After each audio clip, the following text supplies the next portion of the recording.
Presiden Joko Widodo melantik Ketua Umum Relawan Projo Budi Ari Setiadi menjadi Menkominfo sehingga jatah Nasdem berkurang di kabinet. Tepat setelah pelantikan, Jokowi Paloh bertemu membahas banyak hal termasuk pemilu. Apa makna penting pertemuan itu? Lengkapnya dalam ulasan Istana bersama jurnalis Kompas TV Friska Clarissa.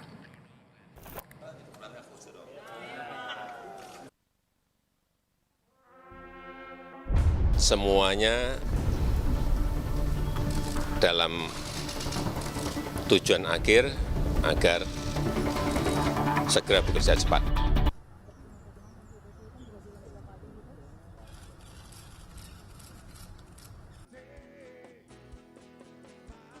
Adalah dikit-dikit. Nggak ada masalah ya? Nggak ada masalah itu. Ini kan berkurang.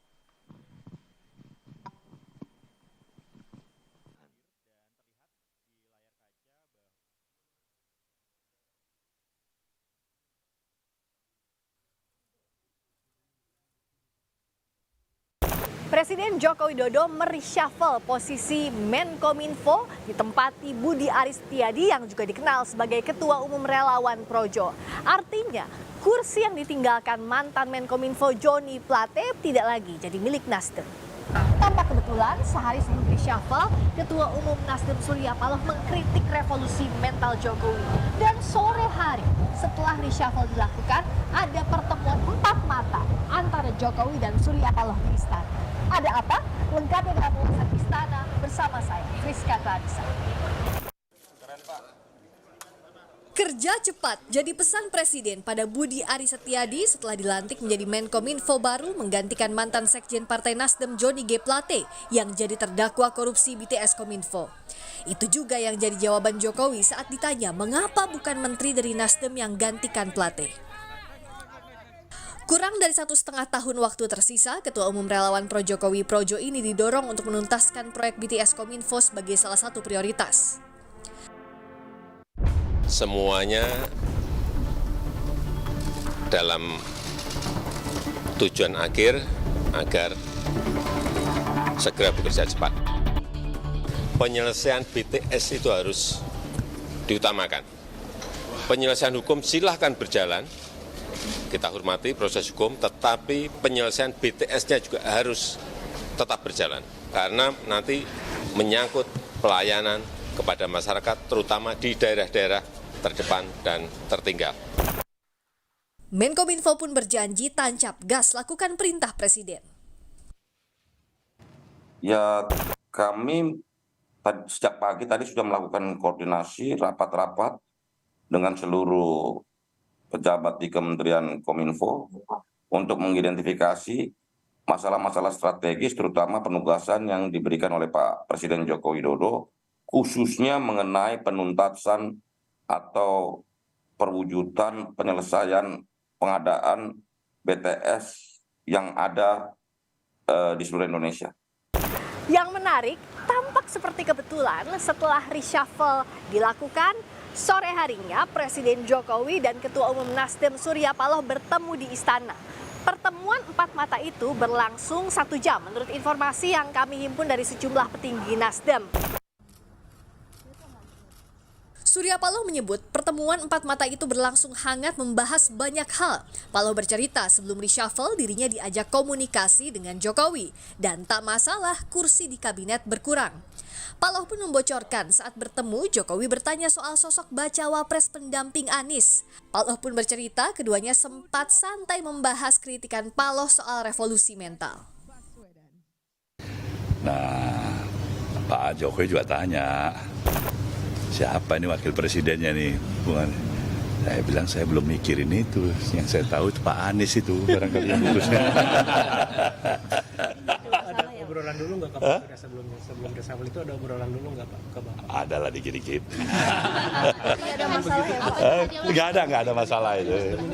Untuk Bapak yang menyinggung soal revolusi mental itu Pak Jokowi ada komentar nggak? Ada. Saya sedang tunggu-tunggu Bang Surya ngomong apa lagi nih kan.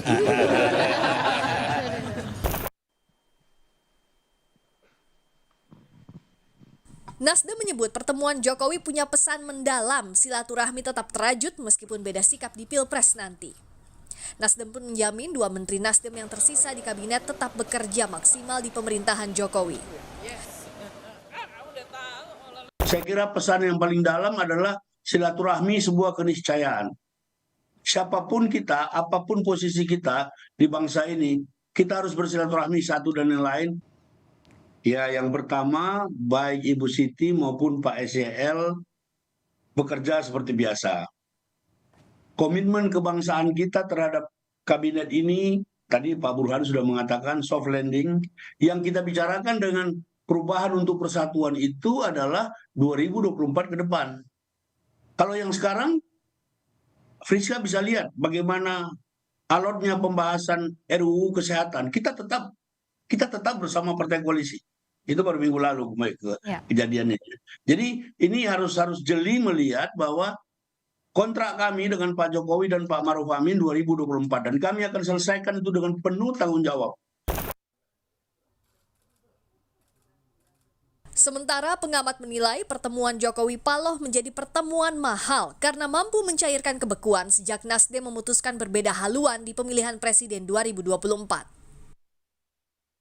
Saya sebut mahal karena dalam beberapa bulan terakhir ini ada jarak, kemudian terlihat sekali keduanya itu kayak semacam melepas kangen. Ya. Coba lihat tuh. Suasana atau wajah Bang Surya itu ketika membicarakan pertemuan kemarin itu kan berbinar-binar gitu ya. Jadi itu sesuatu yang menunjukkan pertemuan kemarin itu lepas dari soal politik itu mampu mencairkan suasana yang membeku dalam beberapa bulan terakhir. Nah pertanyaannya apakah hanya sekedar kangen-kangenan? Saya tidak yakin. Kenapa nggak yakinnya? Apa yang lebih dari itu? Ya tentu ada ini Friska, tentu ada pembicaraan politik termasuk 2024 ya. Pertama tentu harus bagaimanapun ada menteri Nasdem yang digantikan bukan berasal dari menteri yang berlatar belakang Nasdem. Ya. Perombakan kabinet jadi hak prerogatif presiden. Tapi yang harus dijamin jangan sampai reshuffle kabinet hanya sekadar bagi-bagi porsi kursi, tapi menjamin akselerasi kinerja jelang masa pemerintahan berganti. Friska Clarissa, Anggi Mendarwan, Kompas TV, Jakarta.